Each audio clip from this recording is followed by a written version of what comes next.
Ini penting saya ceritakan, mungkin agak aneh di dunia kampus ya, di bab ini. Kalau dalam teori kita, Pak On itu, mimpi sama nyata, melihat itu otoritatif mimpi. Ini yang agak aneh di ilmu pesantren. Jadi melihat jenengan langsung dengan mimpi itu otoritatif mimpi. Karena mimpi, ru'yal mukmin dijamin oleh Rasulullah sama dengan 46 juz'un minan nubuwah. Jadi persennya itu besar sekali, 46% dari juz'un minan nubuwah, otoritatifnya. Nah tentu tidur yang benar. Logikanya gini, kata-kata kitab-kitab menjelaskan. Orang kalau melihat langsung itu pasti terpengaruhi oleh cinta atau tidak cinta, senang atau tidak senang, sedang butuh apa tidak. Jadi kalau saya sedang butuh dengan Pak Rektor itu melihatnya dengan penuh harapan. Jadi kalau saya sakit mau mati itu senang lihat dokter karena ini harapan, Rektor nggak ngefek gitu kan gitu. Tapi kalau saya politikus ngelihat ketua partai itu lebih respect ketimbang melihat dokter.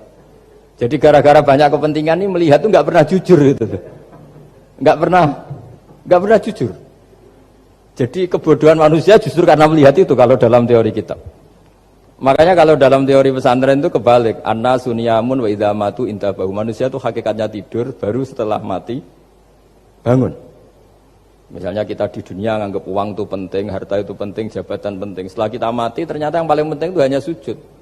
Karena kamu itu kenangan ketemu Allah terbaik itu sujud. Yang kita anggap penting di dunia semuanya tidak penting. Yang kita anggap sepele kayak sholat ternyata itu super penting. Tapi sadar itu nunggu nanti di akhirat. Ya, saya ini termasuk syukur yang sadar sebelum sampai akhirat. Jadi termasuk orang yang beruntung lah gitu.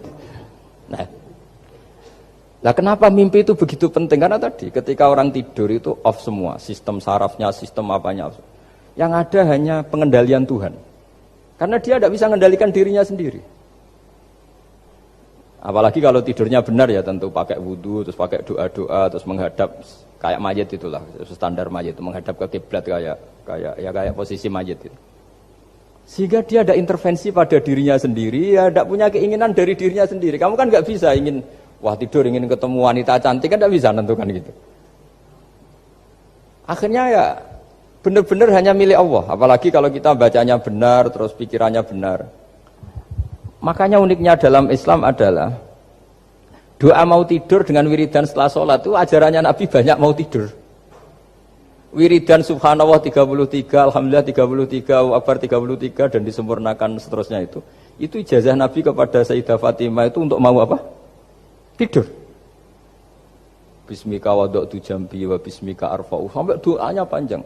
Allahumma aljatu zuhri ilaika. Panjang sekali doa mau tidur. Saya yakin jenengan ndak hafal dan ndak. Paling ya bismika wada'tu jambi apa?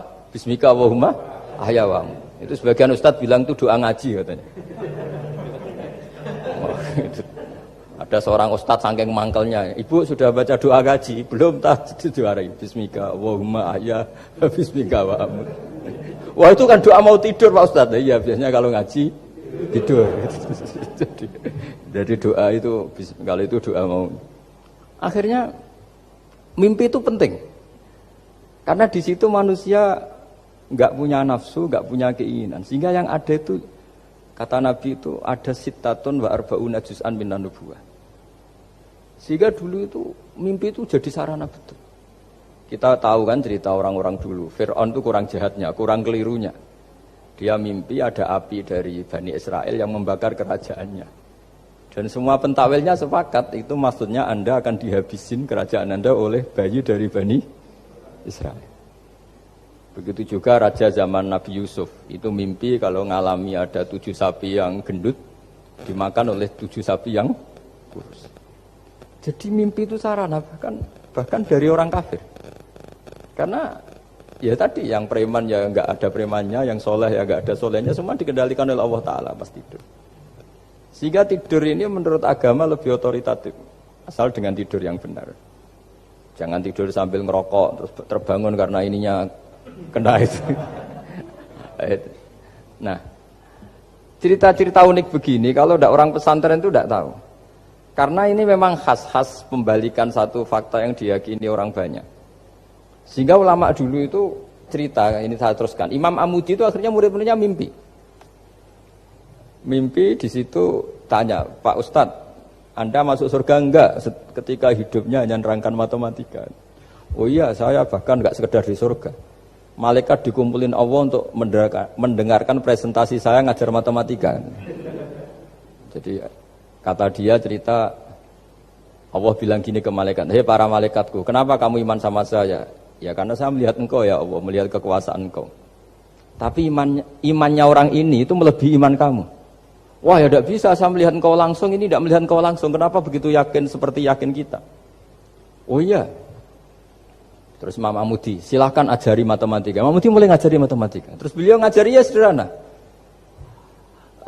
Angka 2, 3 sampai ribuan sampai jutaan itu bin nisbat ilal wahid nisbatun wahidah, yaitu nisbatul far'i ilal asli. Hanya ngajar itu dok. Dunia ini apapun banyaknya variannya, apapun banyak makhluknya, itu semuanya adalah nisbatul far'i ilal asli. Angka 2 ya cabangnya 1, 1 juta ya cabangnya 1, semua itu dimulai dari 1. Jadi di mana-mana hitungan itu dimulai dari 1. Dan 1 ini harus ada, yaitu Tuhan. Matematika akhirnya malaikat, keren juga maksudnya. Keren juga maksudnya. Akhirnya Allah bilang, dan itu didawuhkan juga oleh Rasulullah SAW, tuba liman amana bi walam yaroni.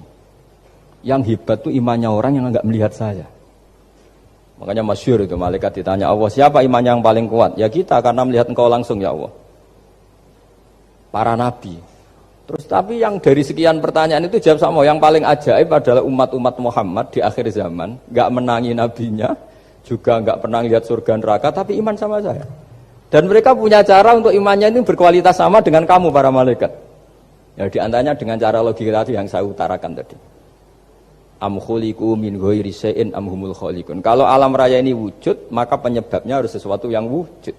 Masa sesuatu yang enggak wujud menyebabkan yang wujud. Kalau angka 10 ada, 1 juta ada, pasti dimulai angka 1. Makanya nisbatus naini wal arba'ah ila ma la nihayatalaha, itu semuanya nisbatul far'i ilal asli. Semua angka berapapun jumlahnya itu binisbat ilal wahid adalah nisbatul far'i ilal asli.